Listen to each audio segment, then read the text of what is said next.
All right, welcome to this explainer. Today, we're going to put on our infrastructure lead hats and conduct a really pragmatic architectural review of prompt registry patterns so we can evaluate true stack efficiency.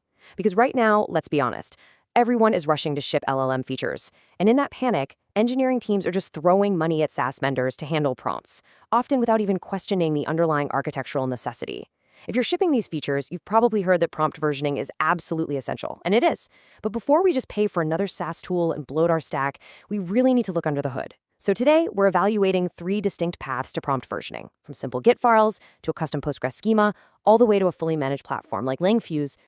Here is how we're going to break this down. First, the baseline need. Second, evaluating path 1, which is Git and YAML. Third, evaluating path 2, managed SaaS. Fourth, evaluating path 3, Postgres. And finally, choosing your architecture path. We're going to move right past the AI vendor hype to match our tech stack directly to our team's actual shape. Okay, kicking things off with section 1, the baseline need. Let's demystify the prompt registry. Before we evaluate any specific path, we've got to strip away the marketing fluff and define what a prompt registry actually does in production. Because look, when your LLM features out there classifying support tickets or scoring resumes, that standard string literal sitting at the top of your Python file, it just isn't going to cut it anymore.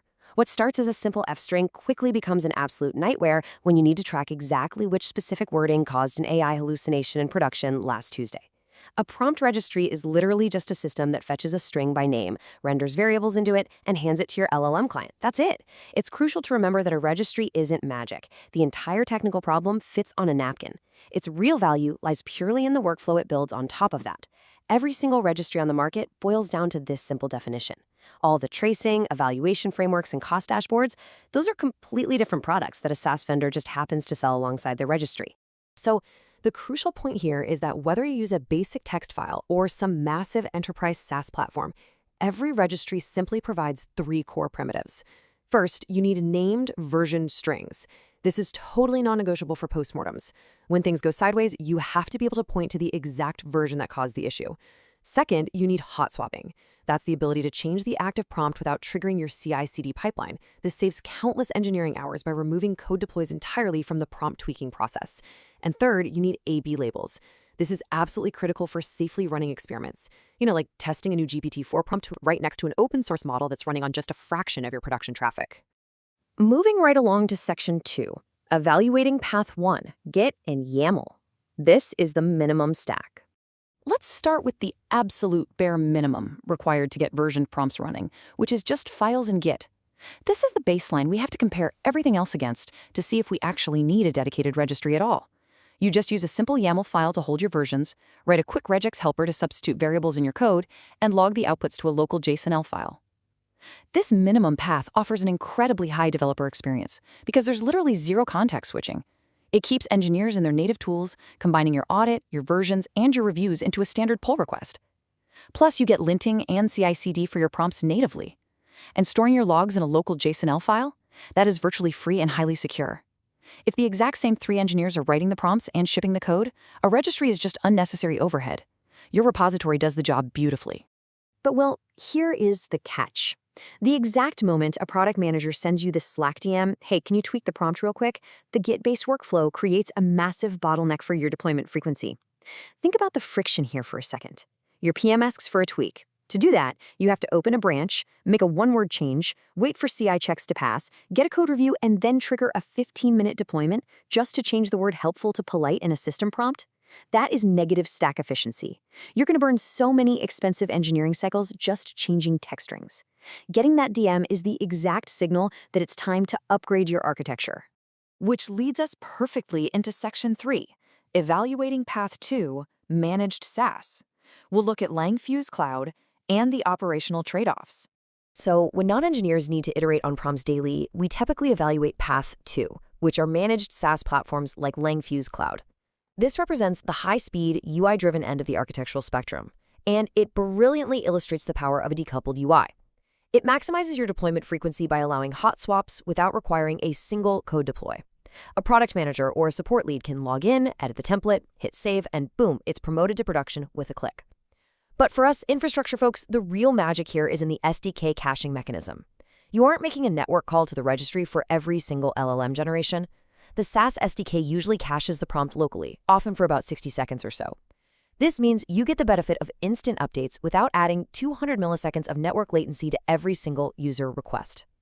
It completely decouples prompt iteration from engineering deployments without killing your application's performance. However, we have to heavily weigh the benefits against the costs. You get beautiful latency charts, tracing, and this amazing feature called linked generations, where you can instantly see every single LLM trace a prompt ever produced. But on the flip side, you have the operational overhead of adding another vendor to the bill and sending data outside your infrastructure. The reality of vendor lock-in is very real here. But honestly, more importantly, there's data residency. If your LLM app processes medical records, financial data, or any PII, sending that data out of your VPC to a third-party registry might trigger a multi-month compliance review. If you've got strict SOC 2 requirements or just a tough CFO looking at recurring invoices, this path gets highly complicated very quickly.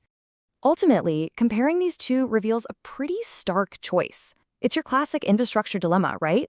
Do you want a heavily armored tank that moves slowly, which is your Git workflow, or a sports car that relies on a third-party mechanic, which is your managed SaaS? With Git, your code and prompts deploy together securely, but product iteration is agonizingly slow. With SaaS, product iteration is lightning fast, but you've just added an external network dependency, recurring billing, and compliance overhead to your primary application flow. So what's the alternative? Section 4. Evaluating Path 3. Postgres, the internal stack middle ground. What if your deployment frequency demands a database architecture, but your CFO or your data residency rules strictly prohibit a third-party SaaS? This is actually where most mid-sized engineering teams live, caught right between a text file and a heavy SaaS subscription. So let's look at Path 3 and see how it builds the perfect middle ground. An 80-line FastAPI router and a 2-table Postgres schema. We can recreate the exact same hot swap workflow of a tool like Langfuse, but we do it entirely in-house. I mean, why pay for a new external service when the relational database already spinning in your cluster can do the heavy lifting? By utilizing tools you likely already maintain, you achieve hot swapping and A/B labeling while keeping every single piece of data securely inside your own network boundaries. You literally just need a prompts table to store the names, versions, and labels, and a prompt_calls table for your audit log. Your FastAPI router then acts as your internal SDK endpoint to handle the hot swapping caching. And for the user interface, you don't even need to distract your front-end engineers to build a custom dashboard. You can just point an off-the-shelf database admin tool like Adminer or PG Web directly at the schema. Your product managers get a clean, totally free list view where they can edit templates, tick boxes to update labels, and your app instantly fetches the new version. Now, the trade-off here is super fascinating. You absolutely forfeit the polished diff viewer and the native evals that come with a massive SaaS platform. But in exchange, you gain total data control and zero external dependencies. You also drop that extra SaaS invoice entirely. And hey, remember that really powerful linked generations audit feature we talked about with SaaS? Instead of paying a premium for it, you just write a standard SQL join between your prompt_calls log and your prompts table. That instantly lets you see every response a specific version ever generated natively inside your own Postgres database. It is a massive win for infrastructure efficiency, assuming your team has the internal discipline to maintain those 80 lines of code. All right, bringing it all together in Section 5, choosing your architecture path, the Stack Evaluators Matrix. As we look at the complete picture, you start to realize this isn't really a technology choice at all. It's an operational choice about whose workflow you actually want to optimize. None of these paths is universally better. The choice relies entirely on your team shape and your iteration cadence. So think of this matrix as your definitive cheat sheet. If you're a small 3-person engineering team where developers own the prompts entirely, skip the registry, stick to YAML and Get. Now, if you have 5 product managers tweaking prompts every single day and you have 0 compliance blockers, managed SaaS is an incredible workflow accelerator. But if you're a healthcare startup or an enterprise team that needs that decoupled hot swap workflow while strictly controlling your data within your own VPC, building the Postgres and FastAPI route is absolutely your golden ticket. Thanks so much for joining me in this explainer. I strongly encourage you to take a hard look at your current stack efficiency and ask yourself this final, critical question before your next deployment.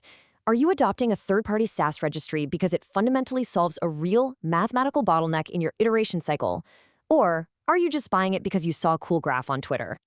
True engineering efficiency means matching your architecture to your actual friction points, not just blindly following the hype. Take a close look at your workflows, check your team's shape, and build the stack that actually fits. Until next time, keep your infrastructure lean and your deployments fast. If you found this helpful, Hit subscribe and the bell so you never miss a video.